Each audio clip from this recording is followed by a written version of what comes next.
What's up, LG? Bryson66 here, bringing you the round one update of the LGHL Access.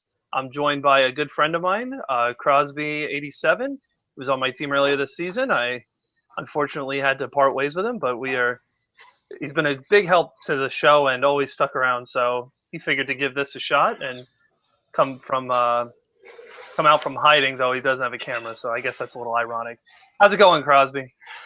It's going great. It's going great. And by the way, it wasn't unfortunate. He wanted to get me off his team the day he got me. So, well, as Maxwell and Jeff say, your jokes are just so bad. It's worth trading away. Yeah. Well, Jeff one time told me that he was gonna give me a strike because he wanted to throw himself in front of a train after he heard one of my jokes. So. Yeah, the ever so popular Crosby, so I was told. But we got a good show ahead of us for today. Going to be quick, just like the last one. Not too much to talk about, but there is if we get into detail here. We're going to give you guys a small version of the line of the week. We won't really go into details, but we'll just give out honorable mentions who had good weeks. And then we'll go to our round two predictions. Give a little recap on the round one as well on those matchups. When we go into round two predictions, we'll discuss each team's on their advancing in their series before that. So let's get started here. As far as players, I'll do the skaters. Crosby's going to mention some of the goalies. For skaters, I'd really have to give it to All in the Hip and DeCruz. Those guys had phenomenal weeks this week, putting up, obviously, their top in points. But I believe they didn't play with Fig at all this week. I don't think Mike Fig played at all this week, and they still advanced on Dallas 4-1, which is pretty impressive. So, good to see the management stepped up there for them. Other mentions, obviously the Montreal line did fairly well. The King line, they went 1-1, put up decent points. Also Bass and Fiotendi did fairly well for Nashville, which actually kind of that series surprised me. I'm surprised how well Calgary did in that matchup. Yeah. And, as far as other standouts,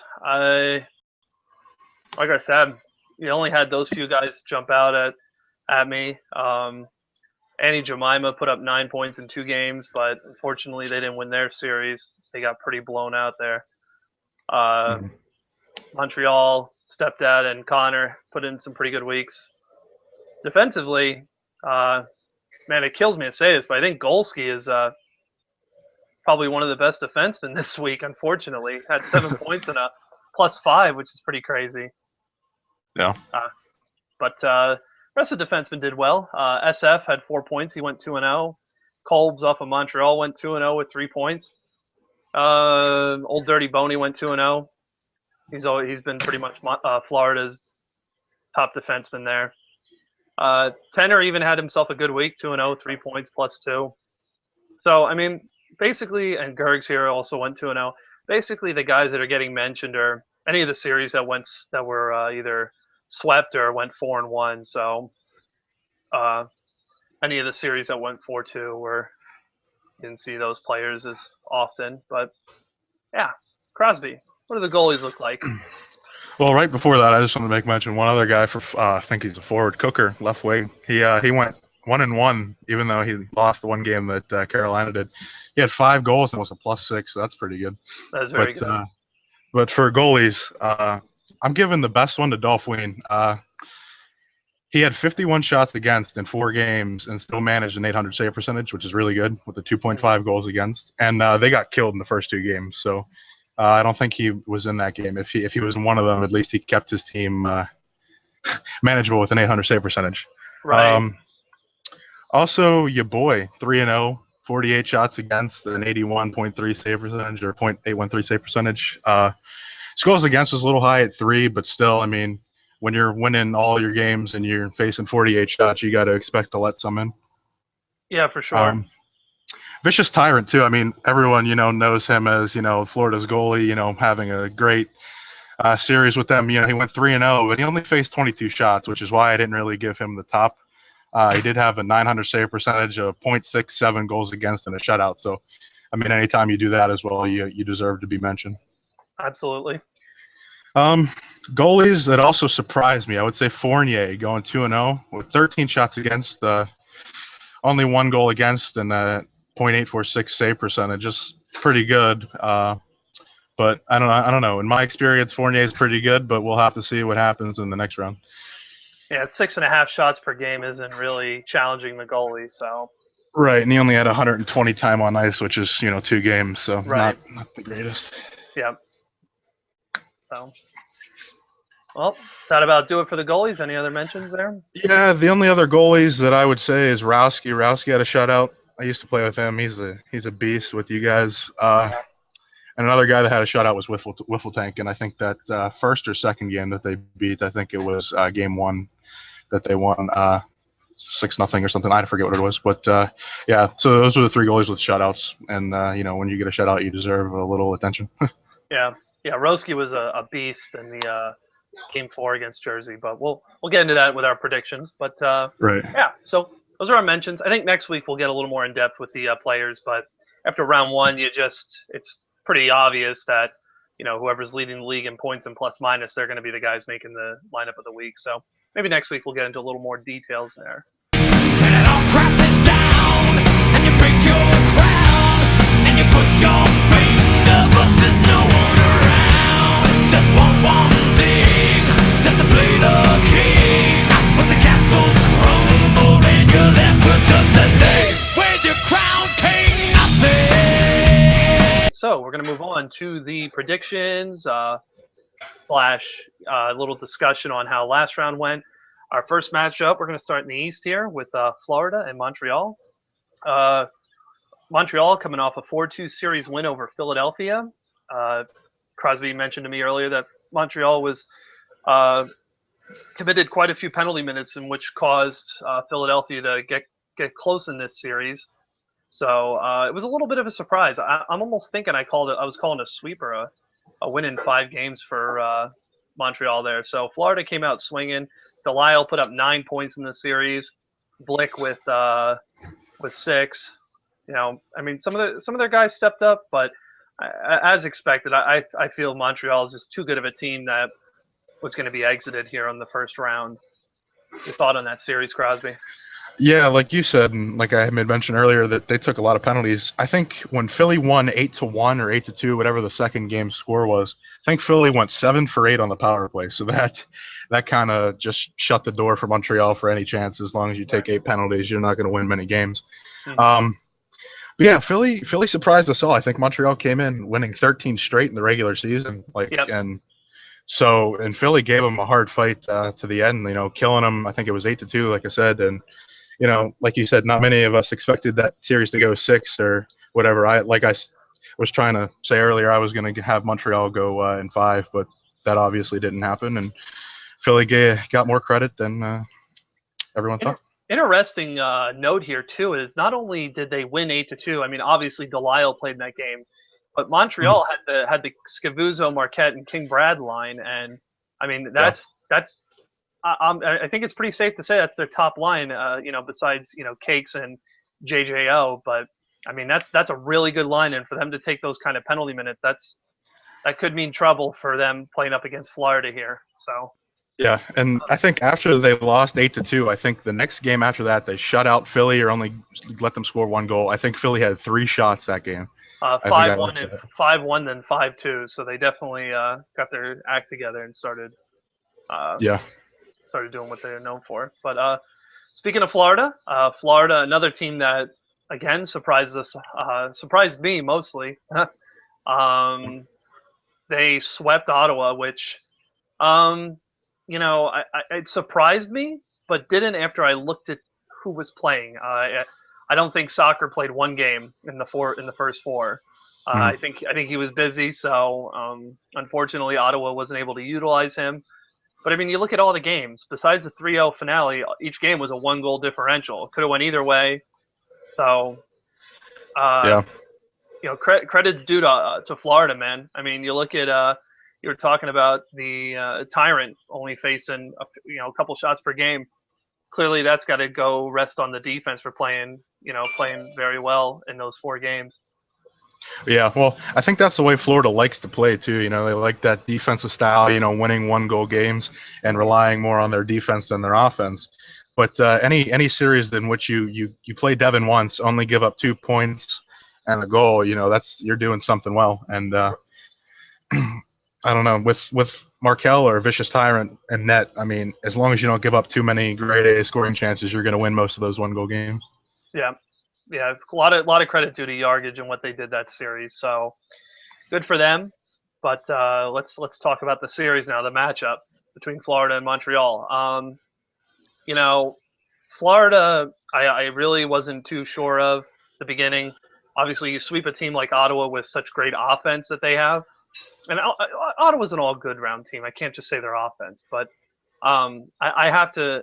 This series, I normally would just say Montreal is going to win it with ease, but I'm going to have to say Montreal in 7. That's going to be my prediction. Yeah. I think line for it depends on who Montreal's going to call their first line now. You know, if the King line's the first line, they gotta ease up on the penalty minutes, or there's going to be no chance. So I think if they stay out of the box, there should be no issues there for Montreal closing out a 7-game series with them. But if it's another penalty fest like it was with Philly, Florida's going to win this series. Yeah, well, that's what my thinking was when I picked. And you know, Florida, you know, you have your 3 lines, you know, and I want to give props to the Mount Willard and Crass line. No one really ever talks about them, but they've been together for a while now. Crass is a pretty good offensive player, and Willard is a beast defensive center. I mean, you're going to get your money's worth with him on the face-offs and playing, you know, getting back in his own zone, back checking. But yeah, if Montreal takes 21 penalties again, like they did in the first series against Philly, Florida isn't an offensive team, but when you give them around 3 power play chances a game, they're not going to miss on, you know, too many of those. So yeah. I'll give it to Florida in 6. So I know Yargage knows what he's doing. Montreal is going to have to line match pretty well. But as long as Florida plays a defensive style that they like to, and they take advantage of the power plays that Montreal gives them, I think that Florida takes it in 6. All right. I like that prediction. I can agree to that. Next series here, we've got the Islanders and Carolina. Obviously, I can't have too much of an opinion on that, except I'll just say that the Carolina-Buffalo series came out just about as expected. I did call Buffalo a dark horse. I thought they were going to do better than what they did, but Carolina shut the door on them fast and really just controlled this series, starting off 10-1 win, 3-1, 2-1, then a close 3-2 game in Game 4, and then closing it out Game 5, 3-2. Like you mentioned, Cooker with his 5 goals. Elite Hydro had 4 goals. A guy that not many people give credit to, Klasak with 3 goals. Manship 3 goals. So lots of scoring, obviously out of that Game 1 particularly, but this team came out really hot, and they finished the season pretty hot. So they definitely continued their streak here, and obviously didn't let up too many goals either. Most games was 3 goals, and that was a loss. So yeah. Oh, and like you said, the 10-1 game, I'm sure that took the air out of the sails of Buffalo a little bit, you know, coming into it thinking that they have a slight chance, and giving up 10 goals in the first game I don't think gives you too much confidence. But with Carolina, I don't know. I can't see them, you know, going too far. I mean, I know they have a pretty decent team, but the forwards played well against Buffalo, but they're going to have to do that again this next series against you guys. I played on the Islanders, and I know kind of what to expect from you guys. You know, you guys play a really, you know, solid all-around game. And with Rowski in the back, I don't think, you know, there's going to be any 10-goal games for Carolina. So I said the Islanders in 6. As long as Mr. The Darg himself scores 10 goals in that series, which we all know isn't going to happen. Shout out to you, Darg. Darg, the offensive powerhouse.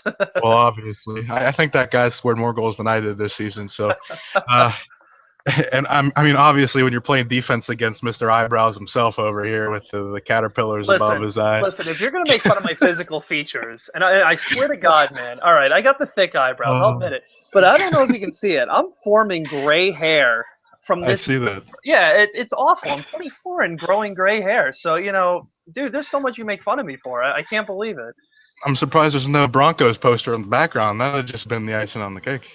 Oh, well, this room just got redone, so you got to believe something's going up there fairly soon. Well, obviously, I would expect that, but no, yeah, no. But Bryson and the decor, I think, play well, and Rowski in the back especially with you got guys like GB who can put up the points, and Bengal who's a really solid center. You're not going to get 10-1 games, and like I said, I only think Carolina wins 2, and the Islanders move on. Okay. Yeah. I can't say too much. I will say we didn't talk about the Jersey Islanders series. I just got to say, though it may not seem close, the 7-1 win was just a mismatch. We had GBs line against their third, but games 3 and 4 were some of the closest and most, I guess, palm sweating games, so to speak. Right. It was myself and Bengal against Fox and Stick and those guys, and man, it was funny because game 3 it was Jersey. We outplayed Jersey, but lost 3-2 in overtime. And the game 4, Jersey outplayed us, but we won 1-0. So it was a crazy game. It was whoever was going to get that lucky break at the end. So, Jersey was a good matchup. So I had fun playing them. But yeah, I guess we'll see. Hopefully, my Islanders can keep up the good work here. All right, so the next series we're going to go with is Dallas and Nashville. This is going to be one of the best matchups, I think. I really hope there's going to be some streams because they're going to be fun games to watch. But let's go to their first round matchups. Nashville took on Calgary, which that series took a lot of us by surprise. I think, me again as well. I kind of thought Calgary was going to get blown out here, which, I mean, in the games they did lose, they did get blown out.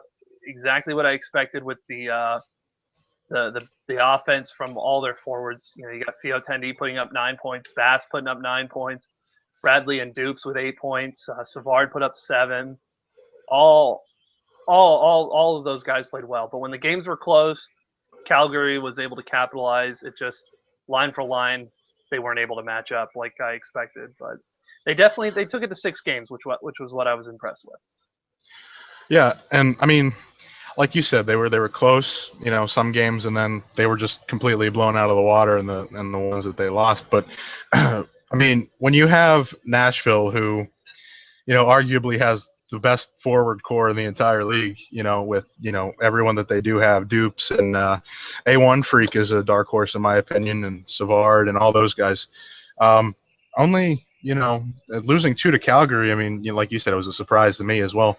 But I don't know. I think Nashville is a strong team, and they always talk about, veteran presence in the real NHL. And I guess Savard has a lot of that. So we'll see what he can bring in the party and try to get these guys riled up for their next series against Dallas, which, like you said, should be a good one. Yeah, and Dallas, again, another series that surprised me. I think I said 6 or 7, and I can't recall who I picked in that series. It was tough for me to pick because Winnipeg still had a familiar team. Obviously, their goaltending wasn't the same as last season on their cup victory, but they still had the depth at forwards, the good forwards, and the fairly good defense. But Dallas, man, DeCruz and all in the hip really lit them up here, putting up some big points. But I think the forwards played fairly well for Winnipeg as well. Jemima had 9, liver damage 6, Boz had 5. But it was, I guess, just one of those series where, Dallas just outmatched them. I would have thought this would have at least went to 6, perhaps 7, but good job for Dallas, man, knocking off the returning Cup champs here.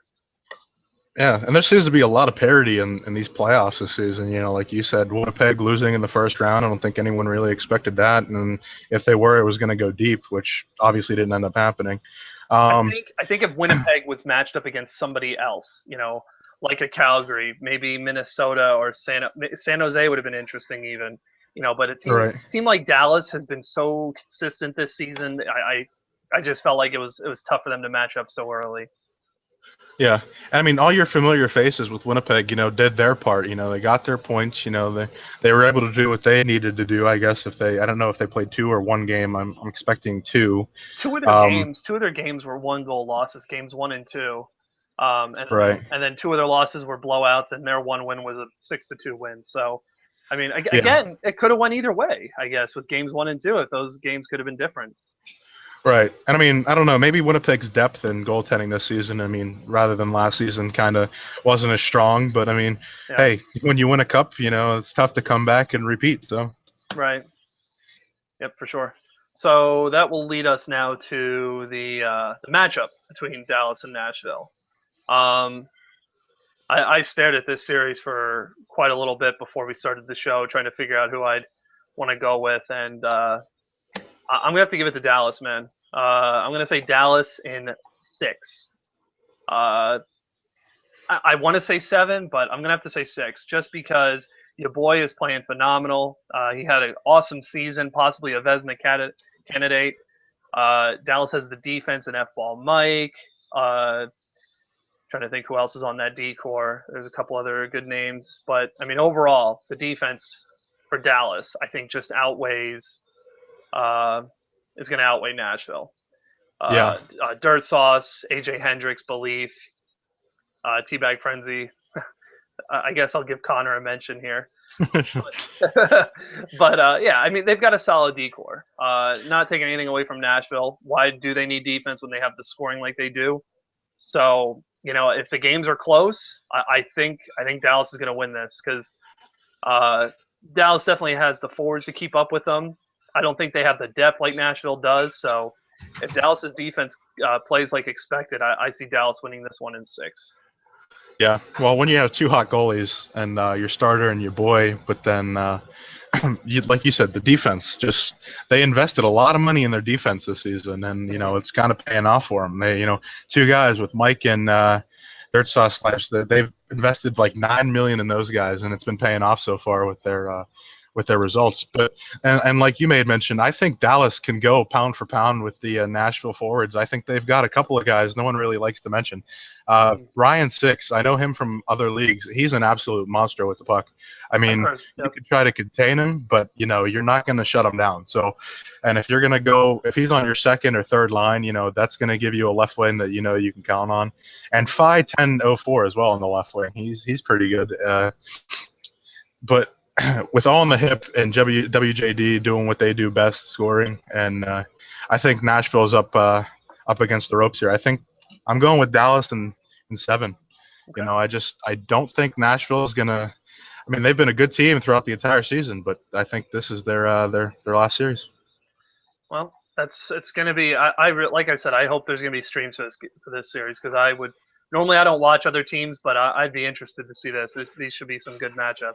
Oh, absolutely. So, all right, last series here, Edmonton and San Jose. I will start off with San Jose, winning their series 4-2. Series got really scary quick off the first 2 games, with Minnesota winning big games 6-0 and 4-1, but then San Jose got their shit together, I guess, so to speak, and went on the last 4 games winning. The games were fairly close. Only 1 game was 1 goal differential, but the rest were 2 or more. San Jose, people still don't give credit to, and if we wouldn't have lost, I think every game I've played against San Jose, I've lost. So I can't say whether they're deserving or not. They definitely are. I definitely believe they're a good team. I think just a lot of people look at their squad and go, "Oh, these guys, or UHL guys, or whatever the case may be." But they're obviously shutting a lot of people up, and I don't think Minnesota's as good as other Western Conference teams. But to go down 0-2 in a series and then dig out of that hole and win it 4-2 in 6, that's good. It's a good sign for San Jose. So I like the direction they're going in. If Dolph Wien can keep it up with making the big saves, he faced a lot of shots in that series. I think San Jose is going to be a good team going into this playoffs. Yeah, and that's kind of my mindset as well. I think for that Minnesota San Jose series, I think San Jose got outscored in that series 18-17. I think that's what it was, and that's pretty interesting. You never see 6-game series in which the winning team gives up more goals than they score, but that'll help when you give up 10 goals and only score 1 in the first 2 games. Right. But I look at their roster, and like you said, I see a lot of familiar faces from different leagues, like the UOHL, IOHL with Logan. But on their defense, I don't think they're getting enough recognition. I think that the defense has played pretty solid. Everyone looks at the forwards and says, wow, how are we going to match up against them? But as soon as you get past those forwards and you look at that defense and Dolphine and Lamsey in the back, it's not too good for the other team. So I don't know. As long as Batman and Mata can take care of their games, I think that San Jose is going to win. Now, I wrote down in 7 games, but I'm trying to think. I don't know. Figs is going to have to play well. You can't give him a lot of space, but he's going to have to play real well for Edmonton. But I will still say 7, just because I think second round and San Jose showed us that they could have a few games slip away. So I'm going to stay with 7. Before I get into my prediction, I'll mention the Edmonton-Anaheim series.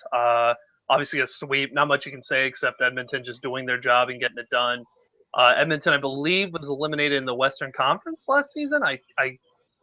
It's not really that fresh to me in my head. I feel like time just flies so easily. So, Edmonton's been a solid team all season, and they have the offensive firepower. And I think, you look at their roster and you see one guy that I always come to think of is Frank, get pissed on, Ryan McDonough, whatever you want to call him. He had an awful season because he was shipped around, played for some pretty bad teams. But I think on a team like Edmonton, where he's going to have a good supporting cast, he's going to put up really good numbers. He put up solid numbers in Pittsburgh when he played with some, pretty decent players. So I think now with Edmonton, he's a guy that's going to really need to step up, and I think is what Edmonton needs to get through. Also, I can't mention Edmonton without mentioning Gergs. Sainey's a pretty good defenseman. Gergs could be a Norris winner this season. So also Finland's played fairly well all season. As much as I feel San Jose is starting to show that they aren't a pushover and are a good team, I'm gonna have to get Edmonton in 6. And only if Figs plays on a line where he's not with all of the talent. And what I mean by that, if Frank, Big J, Connor, Figs, if they're spread out evenly across the 3 lines, I really feel that Edmonton can give San Jose a run for their money. I think the key matchup between these two teams is the offense of the Oilers against Dolphine. I mean, Dolph has been the guy that San Jose really heavily relied on last series. Don't get me wrong, the offense was there for San Jose in the 4-game win streak, but offense won't be a problem for Edmonton. It never is. Figs is going to score a lot of goals. Ward and Big J are going to create a lot of chances on their line. So I'm going to say Edmonton in 6 here. Yeah, and I forgot to mention Gergs. It just slipped my mind, but yeah, Gergs is really good. And when you put $8.2 million into someone at the beginning of the season, or whatever they got him when they acquired his contract, it's kind of tough to say you're going to have a good team because you're pouring all of that money into one person. But the forwards that they got for $500K, like Dragoon or Penn's 87-18, have been showing that they can get it done without having that big contract.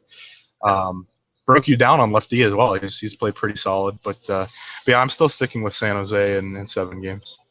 Okay, so it's a good prediction. I think all the matchups are going to be fairly good. Obviously they should be now that we're down to the quarters, but yeah, it should be interesting. You have any other added notes you'd like to add here, Crosby? Yeah, if anyone has any hair for men for Bryson, please send it in the mail for him. I'm sure he'll give you his address whenever he posts his video. Well, I mean, what do you think with these thick eyebrows? I should take some out of my eyebrows and put it up on my head. Well, you should grow a beard, and we'll see how that turns out. Because with your hair follicles, it'll be looking pretty good, I'd say. Well, I gotta tell you, I gotta shave like twice. Once every 2 days. It's insane. So maybe I should let a playoff beard grow. What do you think? That would be there. You go. Well, I think it's a little too late for you, but yeah, that's true. Maybe get Rowski to do something like that while he's at college. Or Rowski's a child. Rowski's a child. He can't go there. Right. Yeah. But all right. Well, I guess that just about does it for the show. We'll be back next week for the semis. Crosby, you're more than welcome to come back, and anybody else that's interested in joining us on the show, of course, you're welcome. I would like to do an interview with anybody that was a part of the playoffs from round 1 to, or going into the semis. So if you're available and interested, just let me know. We'll set up a short 10-minute interview. But all right, So that'll wrap it up for the show. I thank everyone for watching, and hope everyone has a good semifinals. Hope everyone enjoys the IHL. That's just about to start, I believe, this week. So everyone enjoy their online hockey. And Crosby, I thank you for being on the show. Yeah, thanks for having me. Peace, guys. Good luck in the playoffs. All right, have a good one, everybody. I always knew you were a coward. I knew you were a fake, a fraud. I knew you'd run like